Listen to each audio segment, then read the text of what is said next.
Bonjour, mesdames, messieurs, chers amis. Aujourd'hui, nous allons donc parler d'un objet que tout le monde voudrait avoir, de la sagesse, qui nous fait souvent défaut. Mais c'est une quête, en fait, qui commence bien avant la Bible. Et donc, je voudrais vous présenter les trois livres bibliques de la sagesse, dont la Bible grecque et puis chrétienne. Il y a d'autres textes encore. Je les mentionnerai brièvement. Mais commençons d'abord. Qu'est-ce que c'est la sagesse? En hébreu, c'est chokma, d'une racine chakam qui symbolise ou qui désigne la sagesse, mais aussi l'habileté, la compétence, et qu'on trouve en fait dans beaucoup de choses. Donc c'est un sens assez pratique d'abord, puisqu'on peut appeler sage, plutôt habile, un ouvrier qui est doué, ou des bonnes fileuses, un bon commerçant qui sait s'enrichir, c'est quelqu'un de sage. Même des ministres peuvent être sages, ce qui nous étonne de plus en plus, mais voilà ce que nous dit la Bible.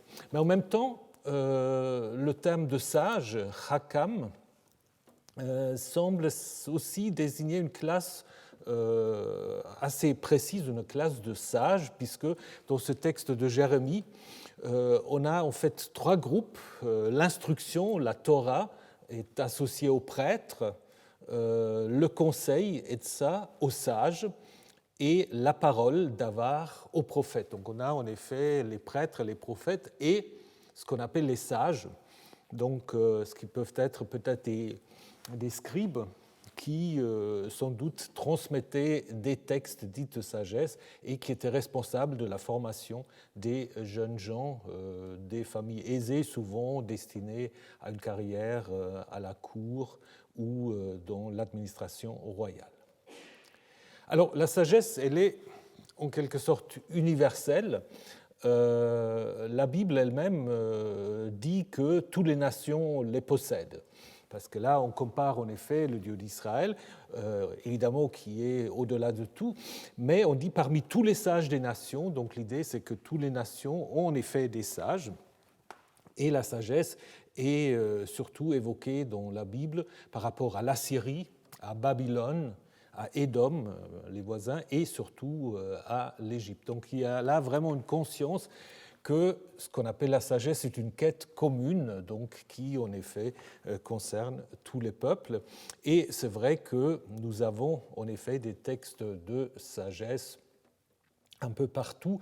Je n'ai pas le temps de vous donner des exemples en détail, mais je voudrais quand même résumer quelques textes importants, d'abord de la sagesse mésopotamienne, où on a dès le 3e millénaire ce fameux enseignement de Shuruppak à son fils Siusudra, qui est en effet le premier à échapper au déluge. Et là, on donne en effet des conseils pour un comportement social, moral approprié, souvent un peu comme dans le livre des Proverbes déjà, avec des petits adages. Ne sois pas cause d'une querelle, ne te fais pas mépriser. Si tu as bu de la bière, ne plaide pas. Alors là, c'est plutôt la bière. Dans les proverbes, on parle plutôt du vin, parce qu'en Palestine, c'est plutôt le vin. En Mésopotamie, comme vous le savez, c'est plutôt la bière. On trouve, comme je vous ai dit, des parallèles déjà avec le livre des proverbes que je vais vous présenter dans un instant, mais aussi l'appel, en fait, toujours au fils. Mon fils, je vais te donner un conseil. Le fils, ce n'est pas forcément le fils biologique. La relation entre enseignant, professeur et élève est aussi une relation entre père et fils. Dans un fragment qu'on appelle Gilgamesh et la mort, on retrouve justement ce même Siusudra maintenant comme enseignant la sagesse, mais aussi sur un plan un peu plus religieux, si j'ose dire, en insistant notamment sur les rituels et la transmission de ces rites, alors que dans l'épopée de Gilgamesh, on trouve aussi des textes de sagesse, notamment lorsque Gilgamesh arrive là au bout du monde et rencontre une ténoncière dont l'identité fait toujours débat, mais qui pourrait être une représentation de la déesse Ishtar. Toujours est-il qu'elle lui dit qu'il faut en effet arrêter cette quête d'un remède contre la mort, c'est le destin de l'humanité, donc que tes vêtements, que ton ventre soit repu, jour et nuit, réjouis-toi, que tes vêtements soient immaculés, ta tête bien lavée, contemple le petit qui te tient par la main, que la bien-aimée se réjouisse en ton sein, que c'est là l'occupation de l'humanité. Et ce qui est très intéressant, vous trouvez en fait à peu près la même chose, au moins, qu'est-ce qu'il faut dire, 1500, 1600 ans plus tard, dans le livre de Qoheleth, dont nous allons parler dans un instant, avec justement les mêmes conseils, que tes vêtements soient toujours blancs, et que l'huile ne manque pas sur ta tête, goûte la vie avec la femme que tu aimes durant tous les jours de ta vaine existence. Donc ce Carpe Diem est en fait un grand classique de la sagesse, commençons avec Gilgamesh, en allant bien au-delà jusqu'au Nouveau Testament, je vous le montrerai tout à l'heure. Alors il y a aussi des textes un peu plus sceptiques, des textes qui en fait s'interrogent sur le bien fonctionnement de la société, de leur destin. Ces textes en Babylonie, on pense souvent que voilà, ils sont aussi un peu transmis par des devins, des prêtres et des exorcistes, donc tous ceux qui en effet sont responsables de comprendre la société. Et un texte très connu, Ludlul Belnemiki, je veux louer le Seigneur de la sagesse. Donc en fait, on pense qu'il est peut-être rédigé dans ce milieu des exorcistes, où on trouve, comme dans le livre de Job, déjà cette idée, même si quelqu'un qui se comporte selon toutes les règles, il peut lui arriver qu'il n'est pas à l'abri du malheur et de la souffrance. Tous ces textes, et ça c'est aussi assez général, tous ces textes se transmettent en fait dans les écoles qui sont appelées en Mésopotamie maison des tablettes, et on voit déjà là l'importance de la classe des scribes qui probablement se sont eux-mêmes aussi considérés comme étant des sages, et on trouve des textes qui en effet insistent sur l'importance de l'écriture, puisque ces textes sont ensuite transmis. Savoir écrire est un très bon sort qui produit richesse et abondance. Bon, aujourd'hui, ce n'est peut-être plus tellement le cas, mais à l'époque, quelqu'un qui sait écrire, il a aussi une bonne carrière sur le plan économique. Nous allons voir, c'est aussi le cas dans la Bible. Dans le Levant, on peut mentionner évidemment Ugarit, qui a fourni un certain nombre de textes de sagesse. Il y a ce enseignement de Shubé Avilum, qui est écrit en akkadien, qui est probablement une importation mésopotamienne, où il y a, c'est aussi un peu, il y a quand même des côtés un peu qui sont plus tellement politiquement corrects par rapport à ce qu'on dit sur les femmes. Donc souvent on se méfie des femmes, et puis il ne faut pas que la femme sache ce que tu as dans ta bourse, etc. Et il y a des mises en garde contre le cabaret ou contre des lieux de perdition. Tu creuseras ta faim et tu prendras goût aux boissons. Ça, c'est quelque chose qui se retrouve aussi dans les textes des Proverbes. Et ensuite, nous avons, dans ce qu'on appelle l'épopée d'Akkad, un roi, Danilou, qui est peut-être à l'origine même du Daniel biblique, qui apparaît ensuite comme un roi extrêmement sage. Il perd son fils puisque Anat, la déesse, le fait tuer. Et il doit en effet apprendre en fait, de se comporter comme il faut face à des dieux, ce qui n'est pas toujours évident. Donc ce roi Danilou, est ensuite cité 2 fois dans la Bible, une fois ensemble avec Noé et Job, qui sont considérés comme des sages par excellence. Et la première fois, donc, dans un oracle adressé en fait au au roi de Tyr, à qui on dit tu es plus sage que Daniel, mais tu peux non plus éviter en fait ta catastrophe, le malheur qui va t'arriver. Alors, un texte très, très important, c'est la sagesse d'Achikar. La sagesse d'Achikar, c'est un texte en fait qui a dû circuler, qui est probablement d'origine araméen, qui raconte en fait le destin. Donc il y a un cadre narratif qui raconte le destin de ce conseiller du roi assyrien, mais qui est faussement accusé par son neveu. Donc le roi veut le faire condamner à mort. Il est en effet caché et préservé par son bureau jusqu'à ce que le roi comprenne qu'il a malheureusement proféré des accusations qui ne sont pas du tout fondées. Et donc ça rappelle peut-être aussi un peu la situation à la cour, où il y a des intrigues, des colères des dieux, des rois, etc. Et ce n'est pas sans rappeler ce qui arrive à Mardochée dans le livre biblique d'Esther. Ce qui est intéressant, et c'est comparable un peu à ce que nous avons dans le livre de Job, que vous avez une sorte de cadre narratif, et à l'intérieur, vous avez des textes en fait en vers, donc, et c'est exactement ça. À l'intérieur donc, du récit, nous avons un certain nombre de proverbes. Par exemple, il faut châtier son fils avec le bâton. Si je frappe mon fils, tu ne mourras pas.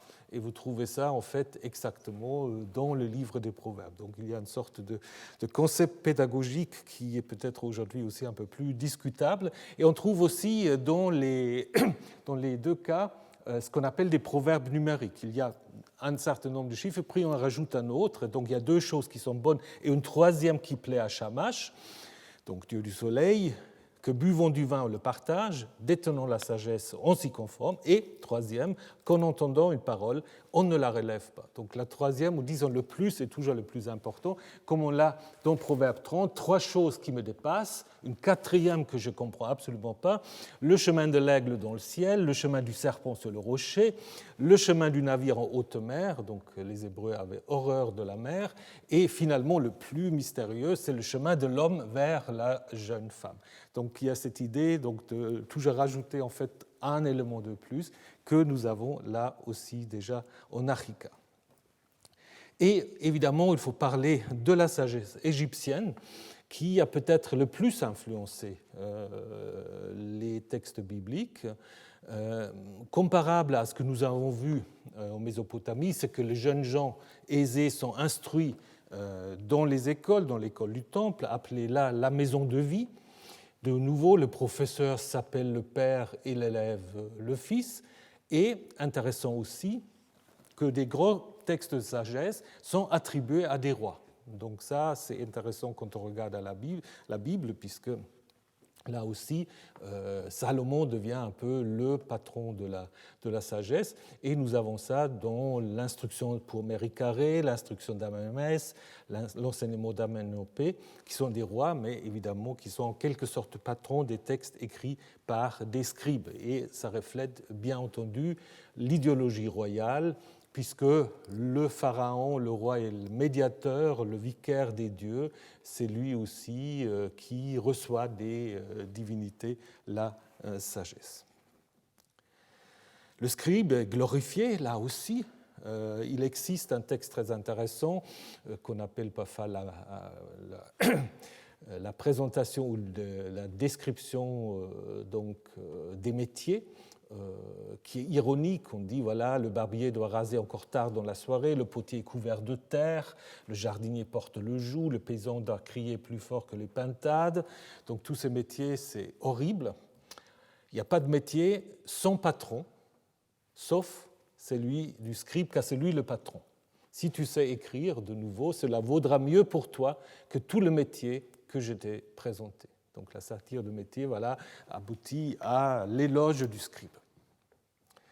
Et ce qui est intéressant, on retrouve là, c'est de nouveau, on est tout à fait dans la longue durée, parce que ça c'est un texte du IIIe siècle avant l'ère chrétienne, et puis dans le livre du Siracide qui date du IIe siècle avant l'ère chrétienne, nous avons encore la même chose, où on présente aussi tous les autres métiers de manière plus positive, certes, mais pour dire en fait que, bien sûr, sans tous les autres métiers, on ne peut pas bâtir de ville, on ne peut pas y habiter, mais au Conseil du peuple, on ne leur demande pas leur avis. Donc ceux qui gouvernent, ceux qui dirigent, c'est évidemment les scribes. Et si on revient sur la sagesse égyptienne, il y a une influence très directe de la sagesse égyptienne, j'y reviendrai dans un instant, puisque une partie du livre des Proverbes reprend en effet un texte de sagesse, celle de Amenemopé. Alors reste encore un petit moment en Égypte. Quelle est la tâche en fait des sages? C'est de former l'homme idéal, l'homme authentique, pour lui permettre de vivre dans le monde en conservant l'ordre qui le gouverne. Donc il faut comprendre l'ordre de la société et du monde, et cet ordre est en effet appelé en Égypte la Ma'at. La Ma'at, c'est d'abord un concept, c'est d'abord l'hiéroglyphe, c'est une plume, et ensuite elle est présentée en fait comme une jeune fille qui porte la plume. Alors pourquoi la plume ? La plume, elle est souple. La plume symbolise peut-être à la fois la droiture, mais aussi peut-être une certaine souplesse. C'est peut-être aussi l'instrument du scribe, la plume, donc surtout sur du parchemin. Et ensuite, cette ma'at qui symbolise donc cet ordre qui est garanti, restauré par les dieux, devient elle-même une sorte de figure divine. Donc on va en fait la personnifier, la ma'at. Voilà, vous le voyez ici en face donc, du dieu Anubis, ou derrière le dieu Anubis. C'est une personnification qu'on ne trouve pas dans les textes mythiques, mais plutôt dans les spéculations en fait, des scribes. Vous avez là un autre exemple où vous voyez en effet le roi Séti Ier qui présente la Ma'at à la triade donc à la triade donc Horus, Isis et Anubis. Et donc, le pharaon, ici, est responsable d'une certaine manière donc, de l'ordre et qu'il présente en effet à cette triade, donc Osiris, Isis et Horus. Voilà. L'idée, c'est qu'il faut en effet vivre selon la Ma'at pour être un être comblé. Et évidemment, si on transgresse la Ma'at, c'est dramatique. La Ma'at, c'est très fragile. Il faut vous imaginer ça comme un jeu de Mikado. Je ne sais pas si vous connaissez ça, avec les petits bâtonnets.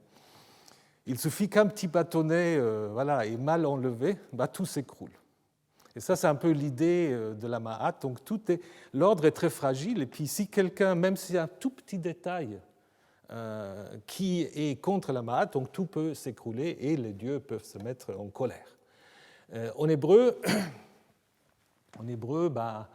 ça correspond un peu au concept de tzedaka, la justice, et shalom, la paix, qui d'une certaine manière aussi symbolise cet ordre fragile. Alors, la sagesse en Israël, Juda, c'est surtout dans les livres de Proverbes qu'on a ces textes, mais il y a d'autres textes. Je vous ai parlé la semaine dernière des psaumes. Dans les psaumes, il y a aussi des psaumes dits sapientiaux. Il y a même dans les prophètes, parfois les prophètes parlent aussi un peu comme les sages, ou peut-être même ils citent des sortes de proverbes. Amos dit, il en sera comme un homme qui fuit pour échapper au lion, il rencontre l'ours. Donc, ça veut dire, voilà, vous avez échappé en fait à un malheur, vous en rencontrez un autre, ou vous arrivez à la maison, vous vous appuyez parce que vous êtes épuisé, puis voilà, le serpent va mordre. Donc, c'est typiquement aussi des proverbes de l'observation un peu tous les jours.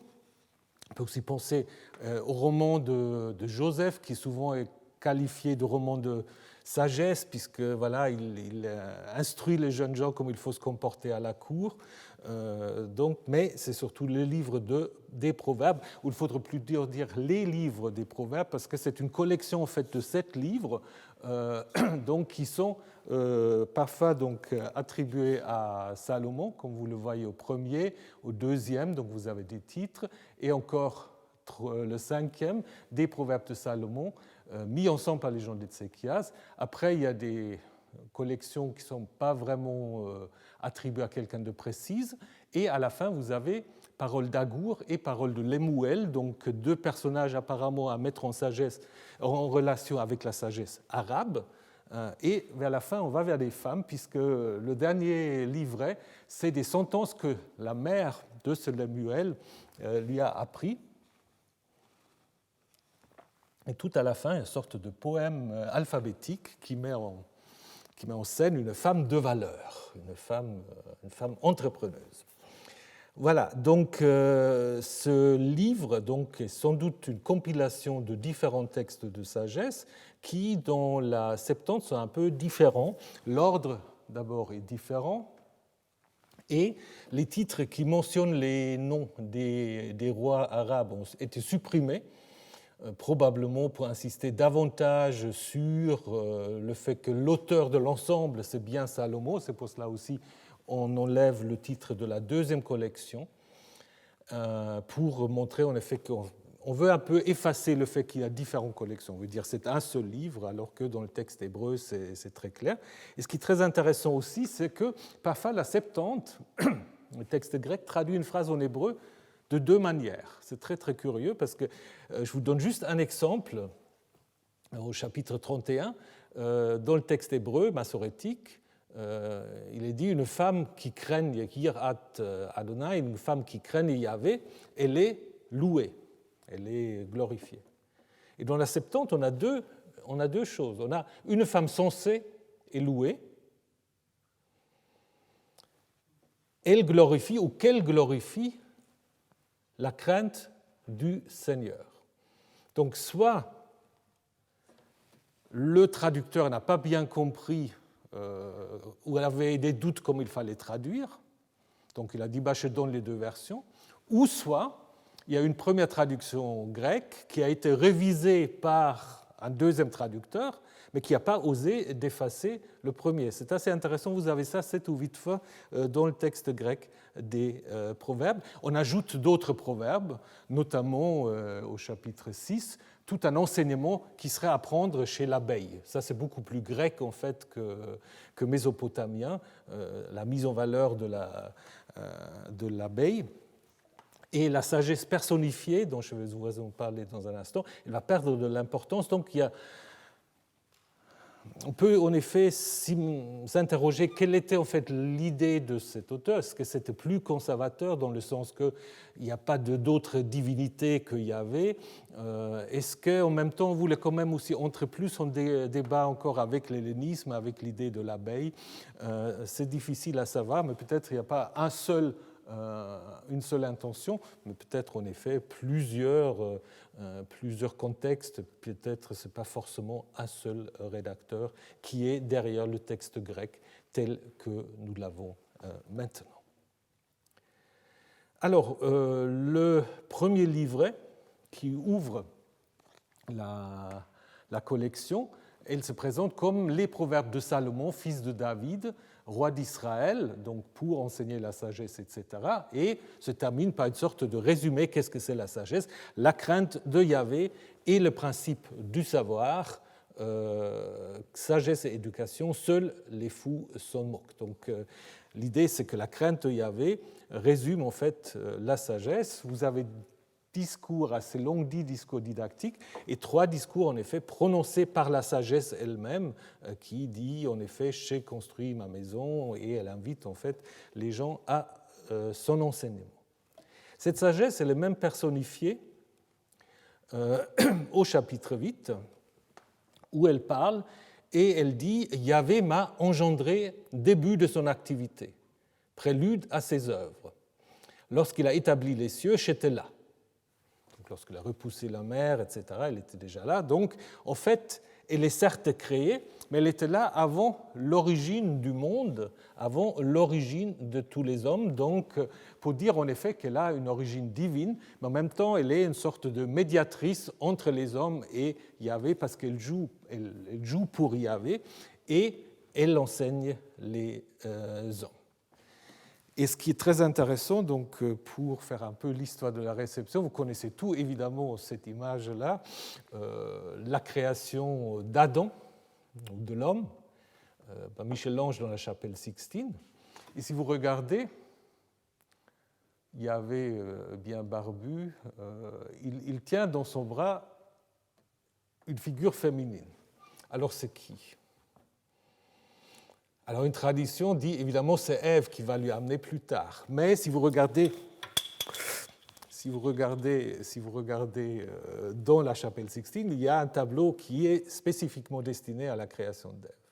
Donc du coup, on peut se poser la question si cette femme qui est dans le bras donc, du Dieu créateur, si ce n'est pas justement la sagesse personnifiée qui l'accompagne lors de sa création. Donc peut-être Michel-Ange, il avait en effet connaissance de Proverbe 8.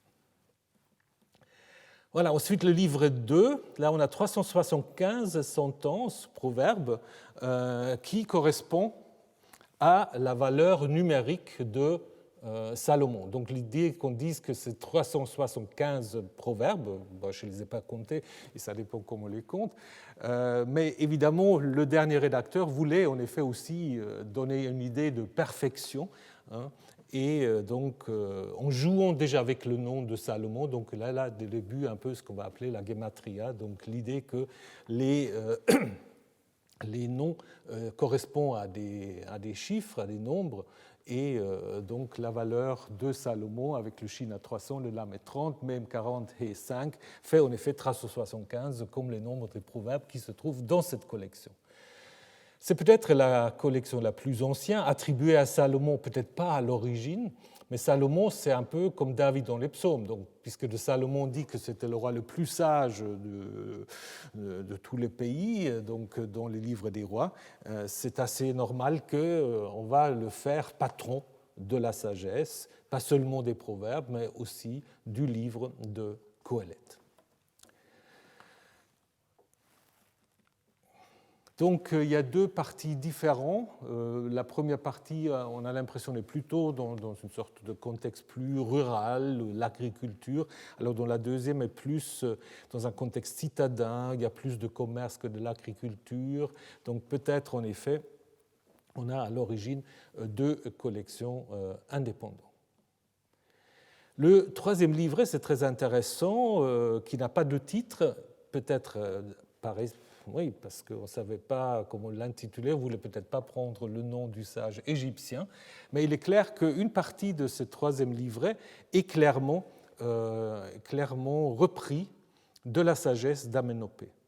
Et on peut montrer ça déjà quand on regarde Aménopée, lit ces 30 chapitres, ils sont distrayants et attractifs. Donc là, il y a en effet l'idée qu'il y a 30 chapitres ou 30 parties, et on retrouve ça en Proverbe 22, n'ai-je pas écrit pour toi 30 instructions? Mais ces 30 instructions ne sont pas vraiment à compter, on ne sait pas très bien comment on arrive à ces 30. Donc l'idée, c'est probablement que l'auteur s'est instruit, ou disons inspiré plutôt, des 30 chapitres en fait, de Aménopée.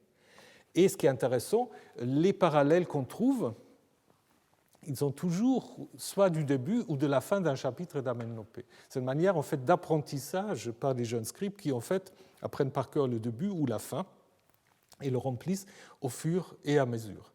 Donc dans les deux cas, on retrouve le contexte royal, c'est-à-dire un scribe qui est doué, il peut en effet faire carrière à la cour, donc les scribes experts à sa charge est trouvé digne d'un homme de cour. As-tu vu un homme habile dans son ouvrage? Il se tient devant les rois. L'idée aussi, tout à fait comparable, que pour que la société fonctionne, il ne faut pas que les pauvres se révoltent, donc il faut en effet les protéger, donc il ne faut pas déplacer les bornes qui délimitent les propriétaires des gens. Il y a un appel aussi à la maîtrise de soi. Il ne faut pas fraterniser avec l'impulsif des textes égyptiens. Ne te fais pas l'ami d'un homme irascible.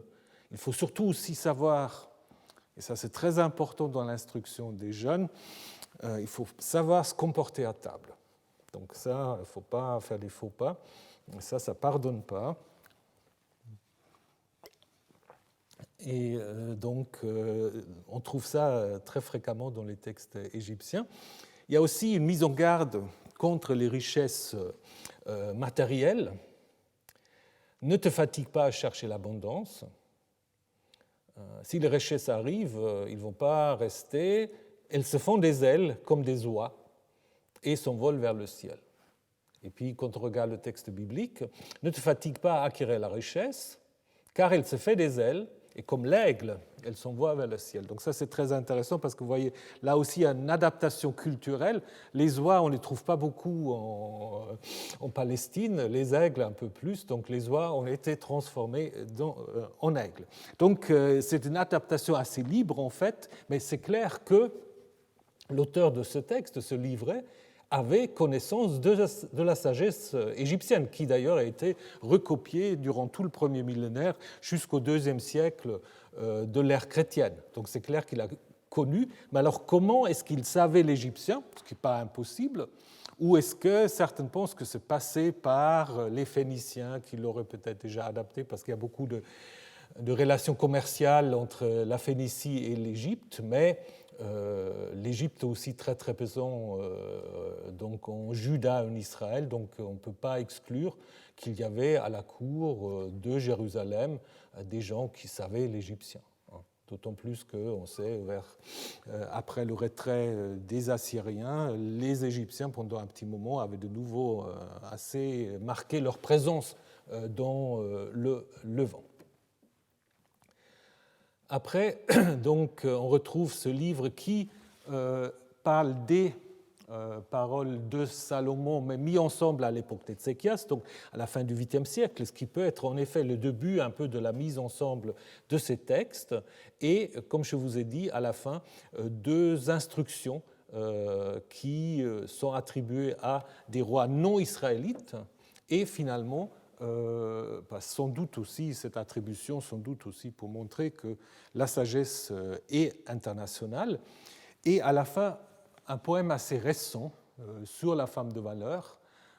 Peut-être, certains disent, c'était pour corriger l'idée de la sagesse comme un personnage divin qu'on a au chapitre 8. Là, il y a une femme qui est entrepreneuse un peu, qui fait des affaires et qui, en effet, sait se comporter dans le monde. Donc, c'est déjà un peu, ça prépare déjà le cours que nous allons voir la semaine prochaine sur les femmes qui vont jouer des rôles de plus en plus importants à partir, je dirais, de l'époque hellénistique, peut-être fin de l'époque perse, début de l'époque hellénistique. Et c'est exactement le cas ce qui se passe ici. Il y a peut-être même déjà des petits jeux de mots, puisqu'on dit que cette femme, elle veille pour que les choses se passent au mieux. Et en hébreu, le mot qui est utilisé, c'est Sophia. Sophia. Et ça sonne comme Sophia en grec, déjà, la sagesse. Donc on aurait là déjà, en effet, un texte qui est adressé à un public qui sait le grec et qui peut, en effet, comprendre ces petits jeux de mots. Donc on peut évidemment distinguer, si on le souhaite, une sagesse populaire et une sagesse de la cour.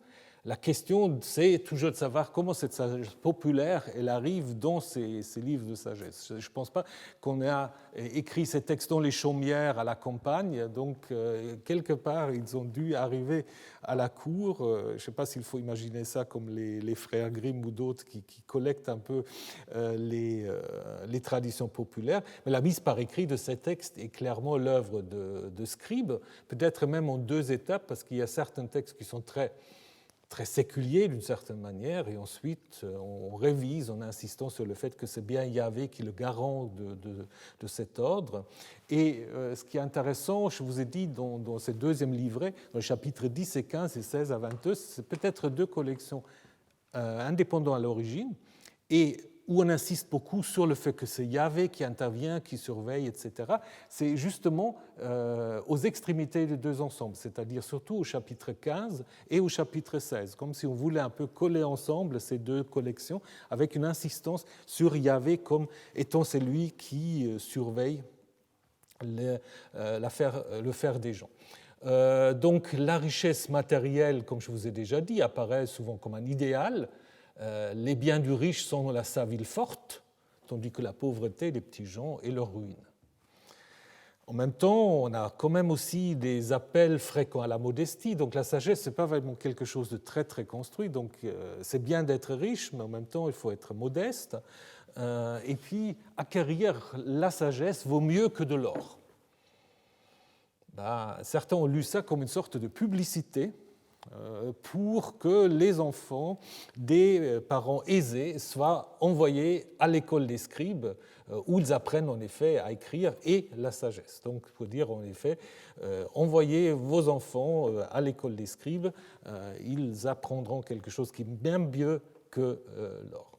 En même temps, on trouve un peu des reprises qui viennent plutôt d'un contexte paysan d'ouvrier. C'est à la fin qui pousse à travailler l'ouvrier, c'est sa bouche qui lui pousse. Ça peut être aussi une observation, simplement.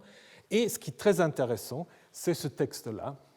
Alors, je ne sais pas comment vous l'interprétez, parce qu'on trouve tout de suite, l'un après l'autre, ne réponds pas au sot selon sa folie pour que tu ne ressembles pas, toi aussi, au sot, ou, et ensuite, réponds au sot selon sa folie, de peur qu'il ne s'imagine être sage. Donc, ça peut être dans la même suite. Alors, qu'est-ce qu'il faut faire? Il faut lui répondre ou il ne faut pas lui répondre? Là, c'est l'idée, en effet, ça dépend. L'idée, c'est probablement, il n'y a pas une seule solution. Selon les circonstances, le vrai sage, il doit savoir quand il faut répondre ou quand il vaut mieux se taire. Je pense que ça, c'est quelque chose qui s'applique encore jusqu'à aujourd'hui. Parfois, il faut savoir quand il faut répondre, parfois, il vaut mieux se taire. Et c'est pour cela, en fait, vous trouvez les deux proverbes l'un à la suite de l'autre. Donc Yahvé, je vous ai dit, Yahvé est mentionné dans les textes de sagesse comme étant celui qui rend chacun selon ses œuvres, qui aussi est celui qui finalement dirige les pas de l'homme. L'homme s'imagine des choses, mais c'est Yahvé qui dirige son pas. Donc on parle bien de Yahvé, alors que ce ne sera plus le cas dans Qoéleth, dans l'Ecclésiaste, et dans la partie centrale du livre de Job. On l'a vu déjà au début, dans l'ouverture du livre des Proverbes, on insiste beaucoup sur la crainte de Yahvé. La crainte de Yahvé comme étant la quintessence de la sagesse. Mais qu'est-ce que c'est cette crainte de Yahvé? Proverbe 16 dit « C'est par la loyauté et la fidélité que le péché est expié, et donc en parallélisme, donc loyauté et fidélité, ça correspond à la crainte de Yahvé, c'est pas la crainte de Yahvé qu'on s'écarte du mal. » Et là, c'est presque une sorte d'opposition à une conception sacerdotale, parce qu'en fait, expier le péché, si vous regardez les textes des prêtres, expier le péché, il faut faire quoi? Il faut faire des sacrifices, il faut amener des choses. Et là, le sage dit, non, ce n'est pas la loyauté, la fidélité. Donc, le sacrifice est remplacé, en fait, par la loyauté et par la fidélité. Et si vous prenez encore ces deux textes, Proverbe 14, la crainte de Yahvé est source de vie pour se détourner des pièges de la mort, on trouve la même chose, mais maintenant, c'est l'enseignement au chapitre 13, l'enseignement du sage est source de vie pour se détourner des pièges de la mort. Donc la crainte de Yahvé, c'est à la fois la loyauté et la fidélité, et c'est l'enseignement du sage, là, pour éviter justement les pièges de la mort. Et là, il y a une histoire qui raconte ça dans le livre de l'Exode, on n'a pas le temps de regarder en détail, mais c'est les sages-femmes à qui Pharaon, en fait, dit il faut qu'il tue le premier-né mâle des Hébreux, et on dit, en fait, dans le récit, les sages-femmes avaient la crainte de Dieu, et donc, ils vont raconter n'importe quoi au Pharaon, donc ils agissent par la ruse pour, en effet, sauver la vie des jeunes gens. Donc la crainte de Yahvé ou la crainte de Dieu détourne justement des pièges de la mort, avec une idée qu'on trouve aussi dans un texte égyptien récent. On ne peut pas reconnaître l'intention de Dieu, mais il faut en effet que l'homme doit avoir la crainte de Dieu dans son cœur. Alors, ensuite, on arrive à une idée, et ça c'est toujours le danger jusqu'à aujourd'hui, vous observez des choses, vous énoncez des règles, et après ces règles peuvent se rigidifier. En allemand, vous savez, les Allemands sont assez doués pour trouver des belles expressions qu'on a du mal à traduire en français, surtout autour de l'exégèse biblique. Les Allemands parlent du Tun-Ergehen-Zusammenhang, c'est-à-dire l'idée qu'il y a un lien entre les actions de quelqu'un et son destin. Si j'agis bien, a priori, je devrais être dans le bonheur. Ça vient parfois des observations, simplement, c'est lui qui cultive sa terre et rassasié de pain.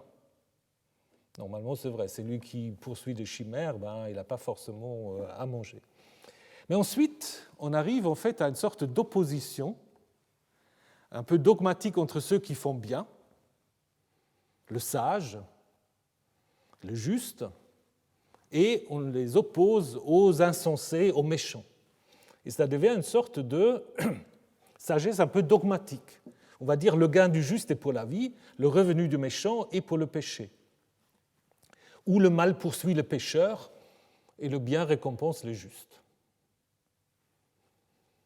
Mais est-ce que ça marche? Ça ne marche pas toujours. Hein. Ça ne marche pas toujours.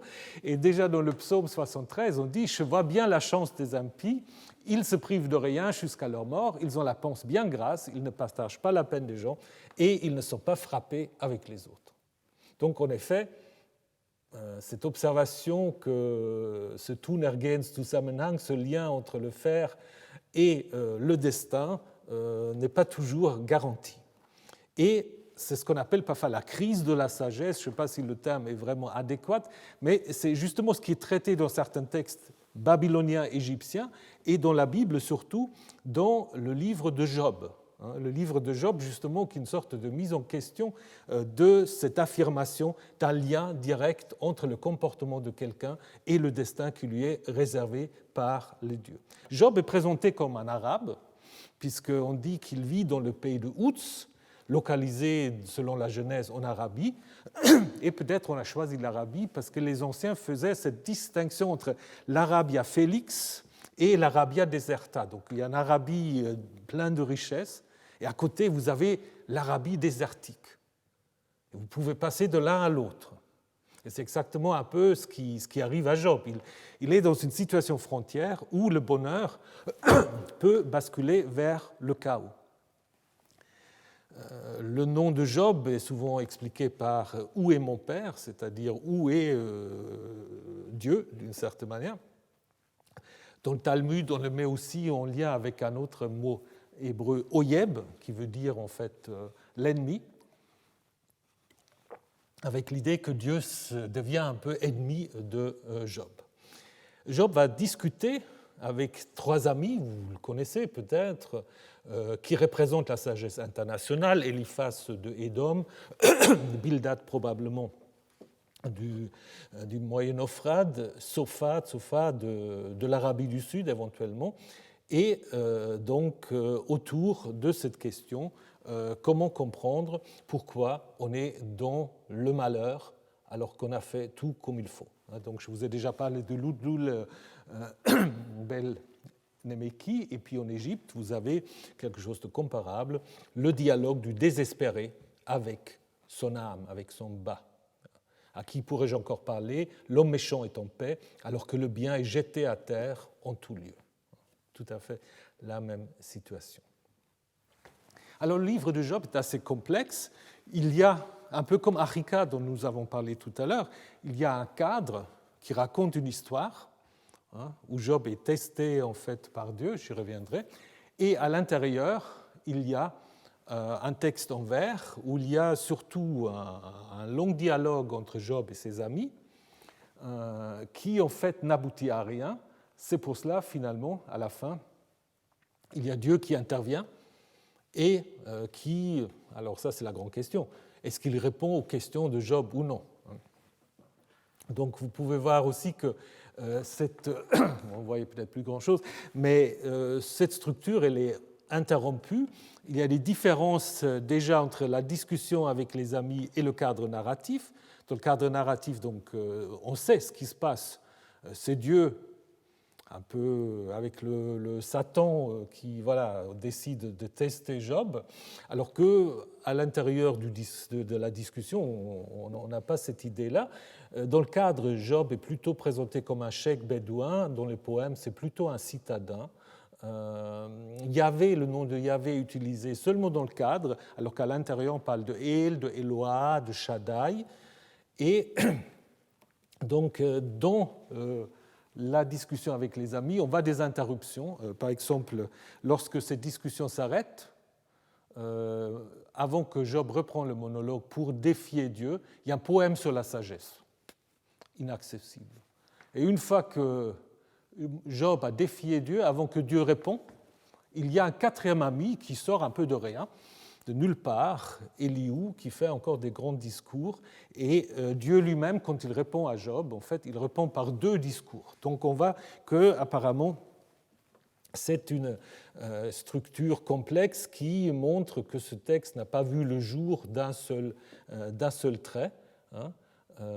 À Qumran, on a en effet apparemment un certain respect pour le livre de Job, bien qu'il n'y a pas beaucoup de manuscrits. Il y a un manuscrit qui est entièrement écrit en paléo-hébraïque. Donc dans cette écriture ancienne, peut-être pour donner soit de l'importance, ou soit déjà pour refléter cette tradition rabbinique que Job aurait été écrit par Moïse même. Moïse aurait été l'auteur en fait de Job. Évidemment, quand on regarde le livre même, c'est plutôt l'époque perse, 400 peut-être, qu'il faut imaginer comme date de composition. Un auteur qui connaît l'arabe et l'arabie, probablement, parce qu'il y a des termes arabes qui sont repris. Si vous prenez le texte que je vous ai mis là, c'est en fait le monologue de Job où il se plaint d'être né, d'être venu au monde. Et en fait, il décrit, commencer au Sheol, dans le séjour des morts. Il dit c'est très bien là-bas, parce qu'il n'y a pas de différence, tout le monde est égal. Et puis il dit, voilà, on va se trouver en même temps que les rois et les conseillers qui, sur la terre, se sont construits. Alors, si vous traduisez le texte hébreu, c'est qu'ils se sont construits des ruines. En fait, pourquoi un roi ne se construit pas des ruines? Un roi se construit plutôt des palais. Et si vous prenez le mot sabéen, qui correspond en fait aux voyelles, aux consonnes du mot hébreu, on pense plutôt en effet qu'il s'agit de palais. Donc il y a peut-être déjà là aussi un jeu, comme on l'a vu tout à l'heure avec Proverbe et la femme de valeur. Donc peut-être c'est quelqu'un qui en effet joue sur cette ambiguïté, que je mets le mot en hébreu, ça veut dire ruine. Si je le mets en arabe, en sabéen, ça veut dire palais. Donc c'est clair que c'est un texte qui date de cette époque du 5e, 4e siècle.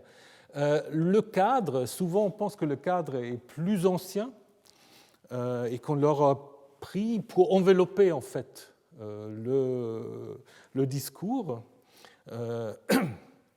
Mais on peut aussi imaginer que le même auteur s'est peut-être servi de ce cadre pour faire l'ensemble en fait de la première version du livre, sans les poèmes sur la sagesse, sans Elihu, etc.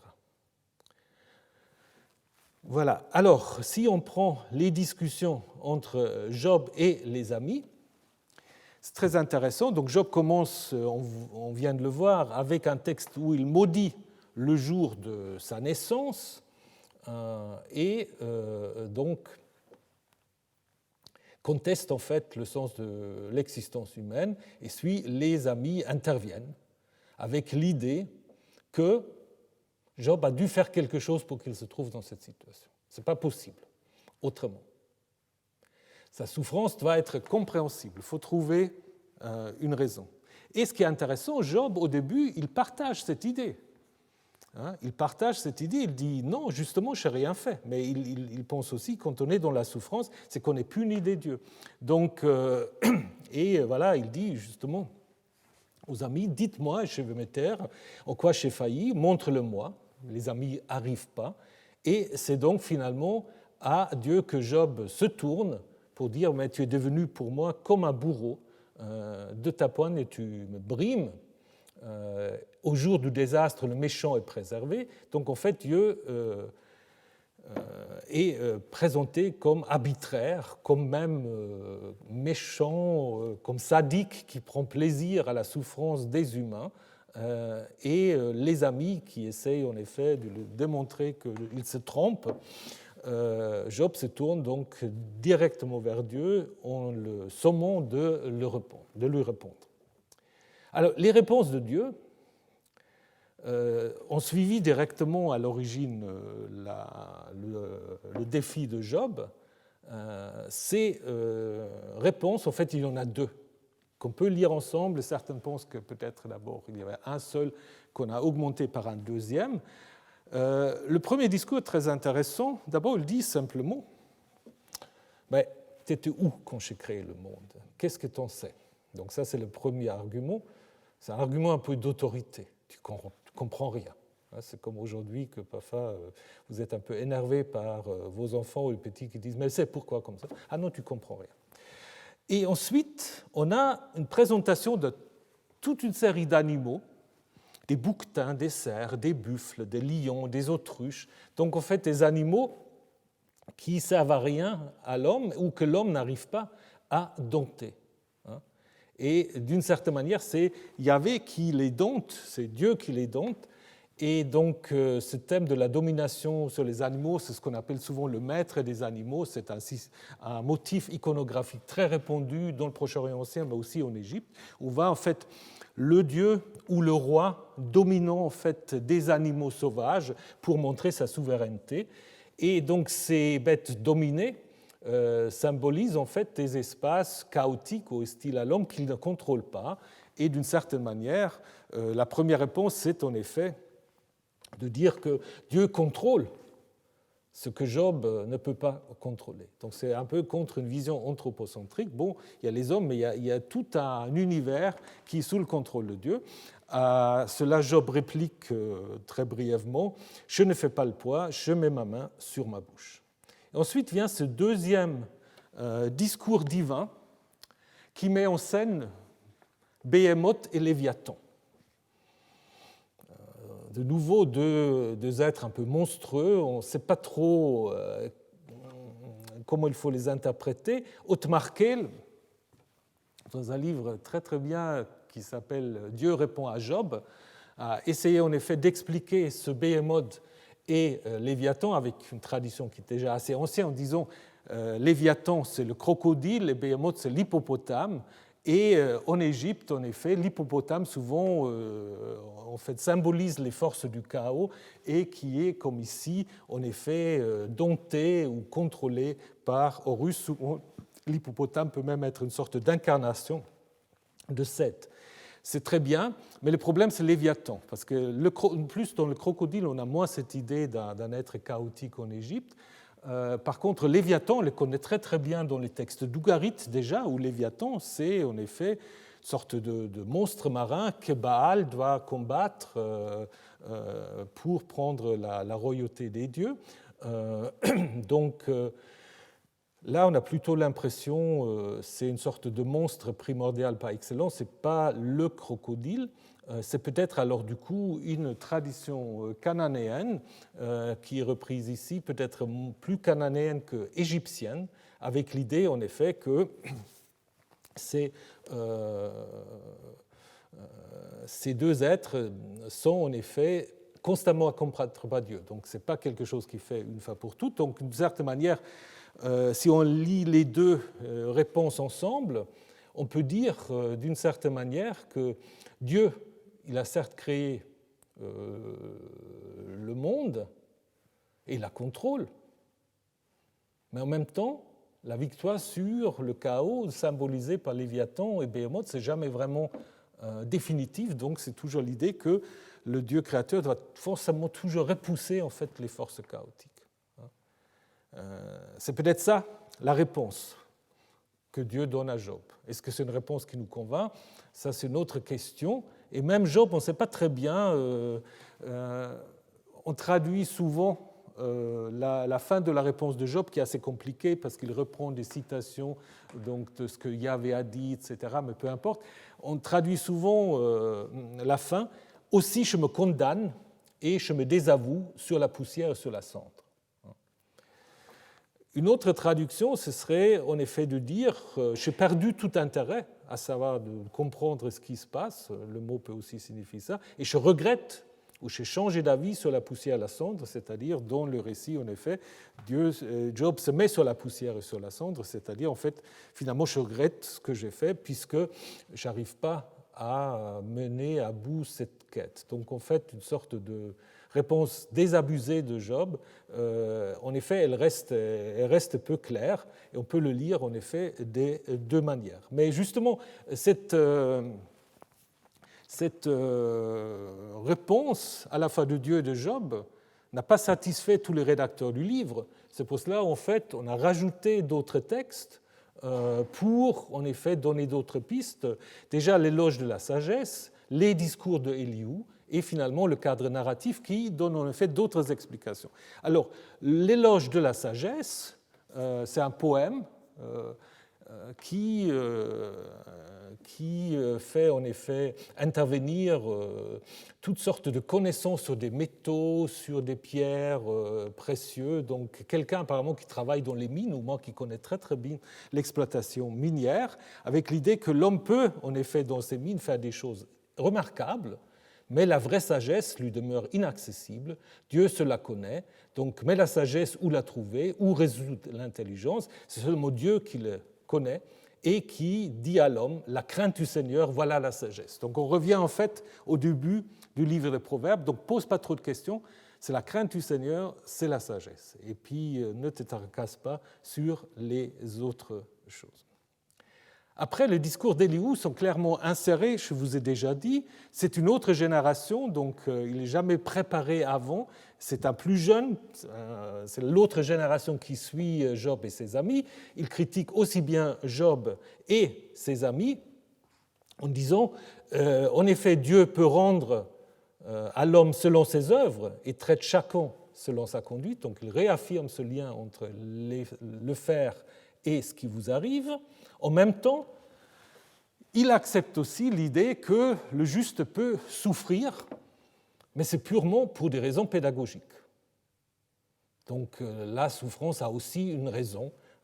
Donc Dieu peut sauver l'opprimé par l'oppression et lui ouvrir l'oreille par la détresse. Et ça, c'est un peu l'idée aussi du prologue. Donc vous connaissez ce prologue très connu, où le Satan vient, et puis voilà. Mais finalement, c'est quand même un peu la faute de Dieu, parce qu'il insiste, on dit, ah, t'as vu, Job, il est bien, et le Satan dit, bon, il est bien parce que tu le traites bien, mais si tu le traites mal, est-ce qu'il sera toujours aussi bien que ça? On voit très bien que le Satan, en fait, ne fait pas partie du récit originel. À l'origine, c'était vraiment un peu comme en Genèse 22, où Dieu met à l'épreuve Job. Pourquoi? Vous le voyez très bien. Donc, si vous vous souvenez du récit, c'est que les enfants de Job, ils vont, je ne vais pas dire des restaurants clandestins, mais c'est presque ça. C'est-à-dire, en fait, ils vont au tour de rôle dans la maison des uns des autres, et ils mangent et ils boivent. Et Job, en effet, fait chaque fois donc des sacrifices de réparation pour ses enfants. Ainsi faisait Job chaque fois. Si vous lisez maintenant le texte, vous voyez, c'est que le jour advint où ses fils et ses fils étaient en train de manger et de boire, c'est en effet interrompu par ce scène dans le ciel. En fait, vous pouvez passer très très facilement de verset 5 au verset 13. Donc, ces fils ne peuvent pas être les fils de Yahvé, parce que si vous lisez le 13 à la suite du 12, vous voyez, Yahvé dit à l'adversaire, voilà, fais ce que tu veux, seulement porte pas la main sur lui, et Satan se retira de la présence de Yahvé. Le jour advint où ses fils et ses filles, ça se réfère à qui? Ça ne peut pas se référer à Yahvé ou au Satan. Donc ça se réfère clairement à Job. Et donc si vous enlevez la scène avec Satan, vous avez un récit qui marche très bien. Donc ça veut dire que dans le récit premier, en fait, c'est Dieu lui-même qui décide de mettre Job à l'épreuve, comme on le voit d'ailleurs lorsque le feu arrive, il est dit à feu de Dieu, Esh Elohim, et tombe du ciel. Donc c'est Dieu en fait qui envoie le feu du ciel. Donc le Satan a été inséré après coup, qui est un peu, comme dit Hans-Peter Matthies, une sorte d'agent secret de Yahvé qui explore en fait la terre et qui devient un peu une sorte de figure qui n'est pas encore vraiment émancipée par rapport à Yahvé, mais à qui on donne en quelque sorte la responsabilité des maux qui arrivent à à Job. Donc apparemment, on était gêné un peu par l'idée que c'est Yahvé lui-même qui aurait mis à l'épreuve Job. Donc il faut que ça soit quelque chose qu'on peut attribuer à Satan. Bon, Satan n'est pas encore ici un nom propre, c'est l'adversaire, mais on voit que dans les textes récents, on a tendance à faire intervenir Satan. En 2 Samuel 24, on parle de la colère de Yahvé pour dire qu'il inspire à David une très mauvaise idée de faire le recensement de son peuple. Et puis dans le récit parallèle, chronique, on dit « Ah non, non, ce n'est pas la colère de Yahvé, c'est Satan. » Donc voilà, on a lu encore une fois ces textes, peut-être aussi un peu comme dans le mazdéisme, où Ahura Mazda est aussi opposé à une sorte d'esprit du mal. Certains pensent même que ça aura pu influencer la carrière de Satan, qui devient très fort après à Qumran et dans le Nouveau Testament. Donc, dans la première version, c'est le mal envoyé directement par Dieu, avec l'idée qu'il s'agit d'un test que Job, évidemment, réussit en répondant comme il faut à sa femme.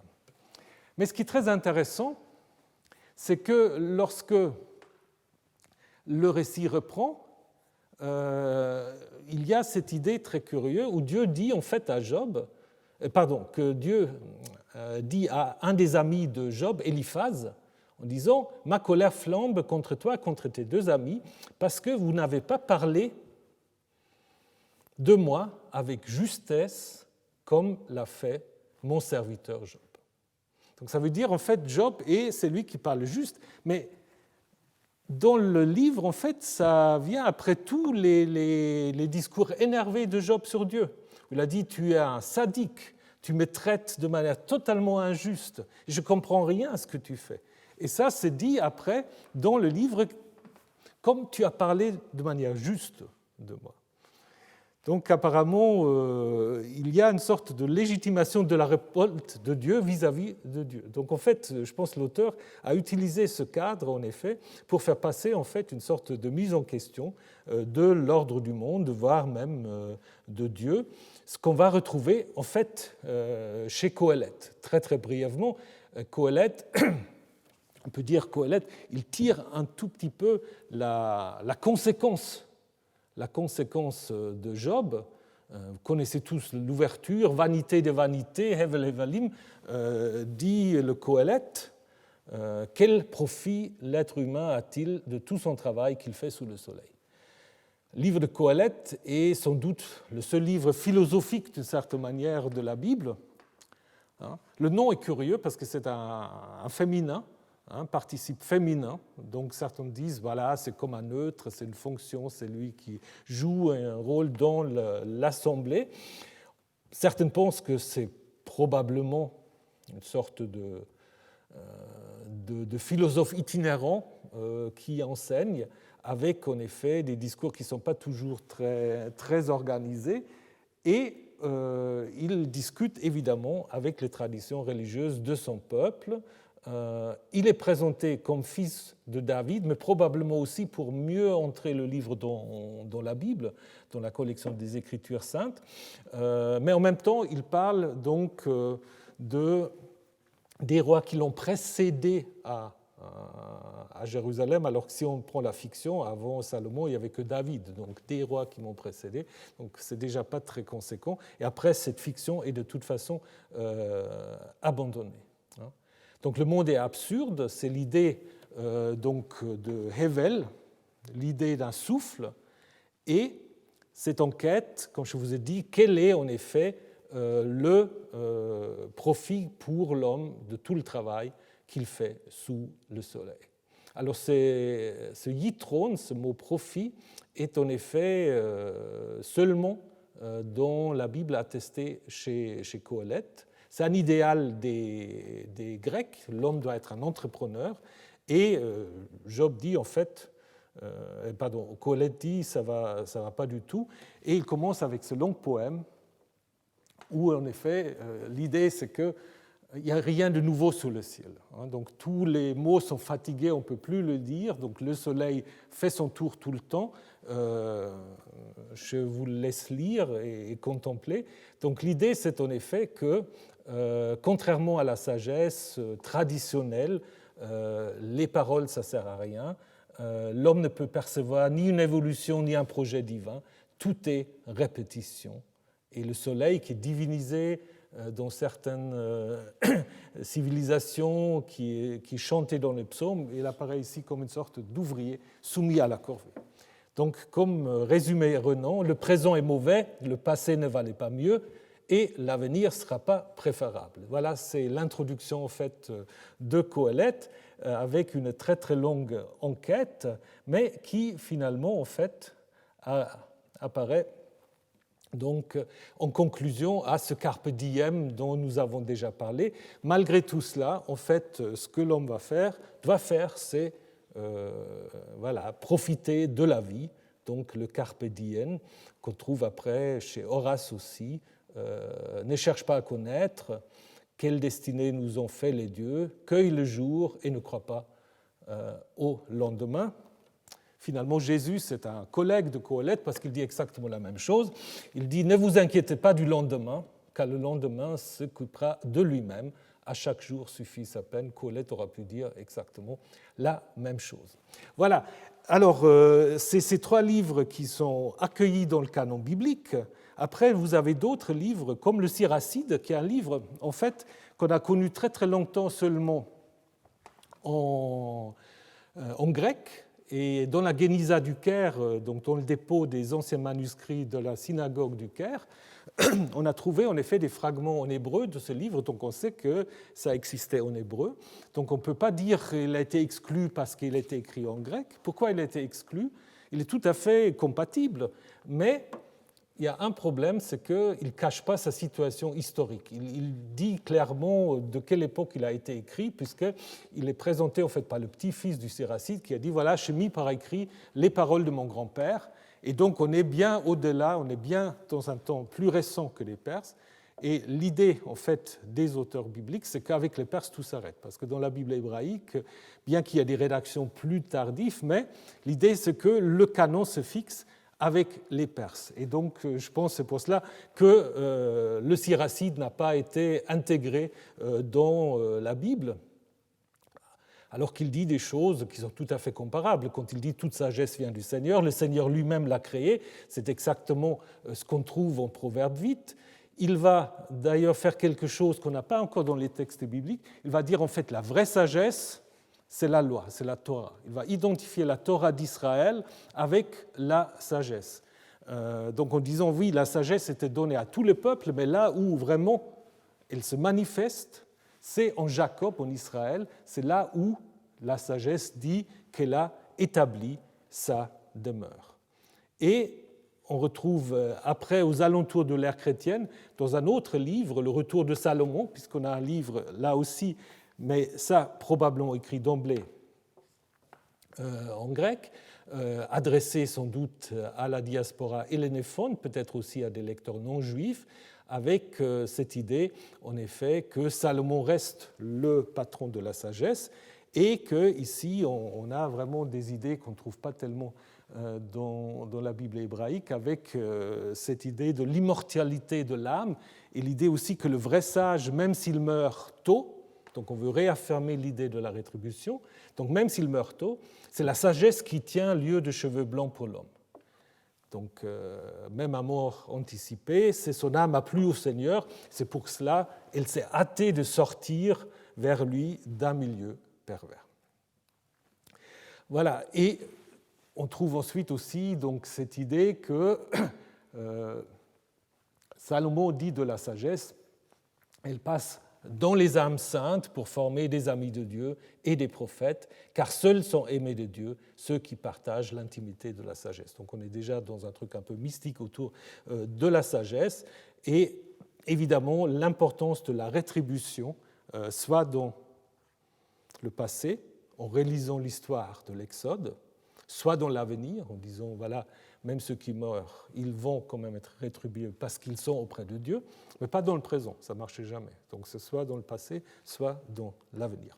Voilà, donc les textes de sagesse reflètent en effet une sorte de quête universelle de l'homme, Mais cette quête, elle est toujours diversifiée, multiforme, et même les textes bibliques, comme nous l'avons vu aujourd'hui, ne donnent pas une réponse unique, mais reflètent la diversité des réponses par rapport à cette quête. Voilà, merci beaucoup. Nous allons voir la semaine prochaine. On reste un peu dans... parce que Qoheleth fait déjà partie en fait, de ce qu'on appelle les Megillot, des 5 rouleaux. Nous allons prendre 3 autres rouleaux, et c'est des rouleaux autour de femmes. Donc je vous ai déjà dit, vers la fin de l'époque perse, début de l'époque hellénistique, le rôle de femme s'accentue et des livres leur sont consacrés et ils prennent la parole. Et nous allons voir comment ils font ça la semaine prochaine. Donc bonne journée et à bientôt.